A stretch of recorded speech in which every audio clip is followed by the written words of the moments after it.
Voltando com mais notícias do Fluminense, nesta quinta-feira, em plena data FIFA, já se fala em mercado de transferências. Mercado atual? Não, porque a janela fecha nesta sexta-feira, definitivamente. Aí não tem papo.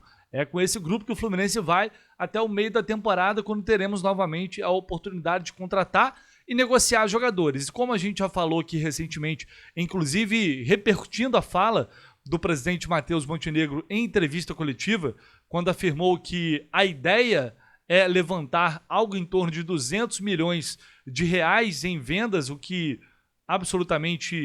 é absolutamente assustador, porque é um valor muito alto. E quando a gente olha para esse time, bom, quem poderia estar na mira neste momento? Martinelli, que já recebeu várias propostas, Riquelme, mas que não tem jogado, Canóbio, que agora está indo para a seleção uruguaia, inclusive vai ser titular e depois pode naturalmente disputar também a Copa do Mundo e se valorizar. Hércules, que é outro jogador jovem que tem valor de mercado. Bernal, que já falei que vai chegar uma proposta do Betis e muito provavelmente, algo que o Tony diz, que o Bernal vai ser negociado. Tem algumas possibilidades aí nesse mercado. Então, se vai vender, automaticamente vai ter que comprar, vai ter que contratar. Não tem muito para onde correr, principalmente no meio de campo. Mas aí é aquela questão do fluxo de caixa, né? Você compra, paga mais para frente, você vende, recebe uma parte agora e vai ajeitando. É assim, a gente não sabe o grau de comprometimento das contas do Fluminense com essas contratações que o clube fez.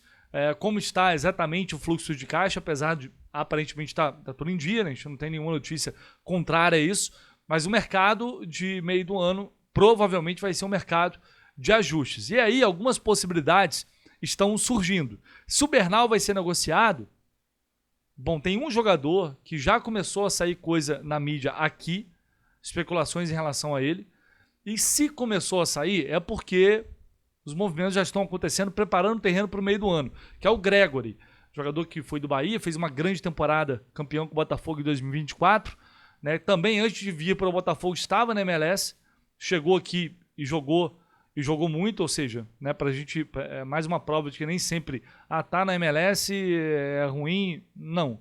Mas já é um jogador com 32 anos que está no mundo árabe, está no Al Rayyan neste momento, está no Catar. Só que a gente sabe que a situação da guerra por lá está complicada, então ele já avisou para o staff que pretende voltar ao futebol brasileiro e é um cara que pode ser monitorado aí para o meio do ano. Estava até colocando no 7 gol, até me surpreendeu, achei que ele tivesse menos de 32 anos, aliás, por volta de 30 anos, já tem 32, né? Tem jogado por lá, 21 jogos até agora, 2 gols, 3 assistências, é um cara que se voltar vai ter muito mercado aqui, e aí é uma oportunidade para o Fluminense, dependendo dos valores que vão ser levantados, enfim, no momento de uma possível negociação. É um mercado que o Fluminense também tem observado. E na ESPN, lá no Fala Fonte, o Bruno Andrade afirmou que o Zenit vê com bons olhos, olha só isso, a venda do atacante Luiz Henrique no meio do ano. O clube deseja receber pelo menos 40 milhões de euros pelo jogador. Agora nem lembro quanto eles pagaram, mas foi um valor muito alto também. 40 milhões de euros é bizarro. Não acho que vão vender por esse valor. Ainda assim, né, vão pedir muita grana. Então eu nem me iludo com o Luiz Henrique. A oportunidade era quando ele estava no Betis. Passou dali, já era. Eu não me iludo. Tomara que ele não venha para o rival novamente, para o outro rival. O meu receio, na verdade, é esse. Mas 40 milhões de euros é algo absolutamente fora da realidade. Vem SAF aí. Ainda assim, não me iludo nem um pouquinho. Mas diz ele aqui também que o Zenit pensa em vender o zagueiro Nino e o volante Wendel. A ideia é aproveitar o dinheiro das vendas e buscar jovens no mercado sul-americano, que é sempre uma intenção do Zenit. Então pode ser, quem sabe, já uma sinalização, se realmente a informação dele estiver correta, é uma sinalização de que talvez o Zenit finalmente esteja mudando de ideia, ou pelo menos começou a dar sinais que vai negociar finalmente o Nino no meio do ano. É uma situação que ficou indefinida, a gente sabe, da vontade do Nino em vir aqui para o Brasil. Sabemos também que o Palmeiras vai chegar pesado, apesar de que notícias recentes disseram que O Palmeiras ficou meio de saco cheio com a postura do Zenit. Não é nenhuma novidade, o Zenit se comporta assim em quase toda negociação, principalmente quando eles não têm pressa em vender. Então isso não surpreende a ninguém. Mas que o Palmeiras teria ficado, né, meio bolado, porque enviou representante para lá para negociar, e os caras, enfim, meio que cagaram na cabeça deles por lá. O Fluminense o tempo todo já sabia que eles não iam vender agora, só venderiam na próxima janela. Mas se o Palmeiras voltar à carga, e acho que vai acabar voltando porque parece que o Nino é um sonho do Abel Ferreira, um desejo máximo do Abel, e se chegar vai colocar o valor lá em cima. E aí volta toda aquela discussão do quanto vale a pena investir pelo Nino. Você vai chegar num valor de 15 milhões de euros, por exemplo, um valor altíssimo por ele, né, principalmente pelo valor que ele foi vendido quando saiu aqui do Fluminense. Então tem uma série de coisas que, enfim, a gente vai ter que avaliar e as coisas vão se tornar mais concretas à medida que o tempo for passando e essa janela for chegando.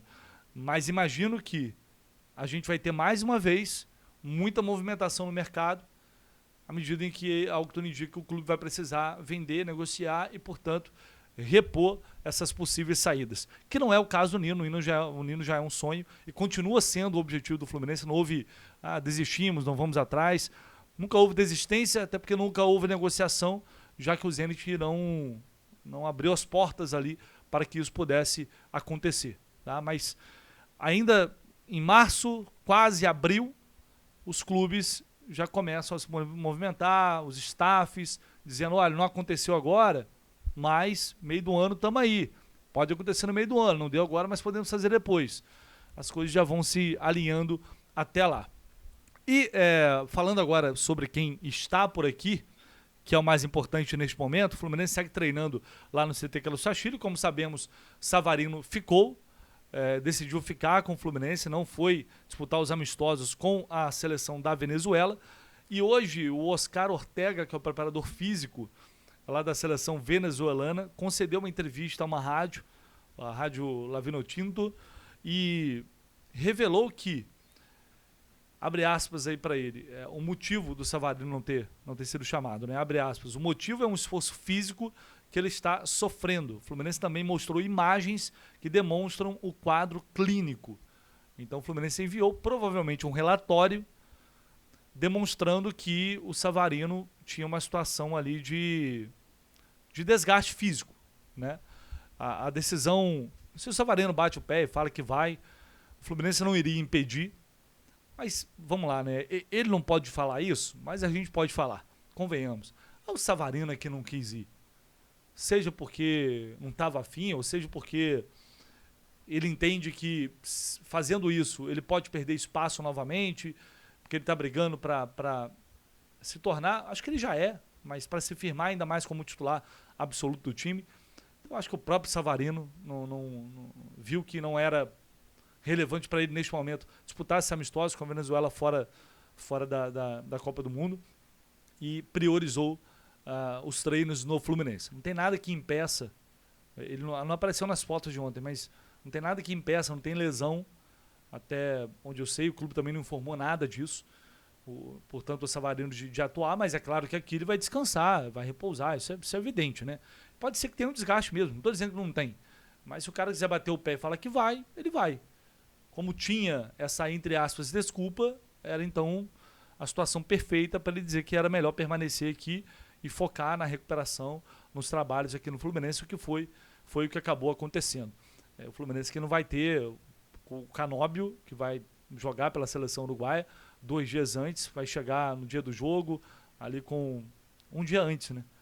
Já no dia do jogo, de manhã, vindo da Europa, também é uma situação muito, muito adversa para que ele possa ser aproveitado. No mais, até lá, o Zubeldia vai ter tempo para montar o time titular para esse jogo na retomada da data FIFA. Fechou, pessoal? Ó, esquece não, deixa o like aí, tá? Dá essa moral aí, seu comentário, se inscreve no canal, tudo isso. Vocês estão aqui já sempre consumindo o conteúdo do canal do Lessa, dando força, dando moral. Isso aí, eu sei que é de praxe, mas nunca custa lembrar. Tamo junto, valeu, um abraço.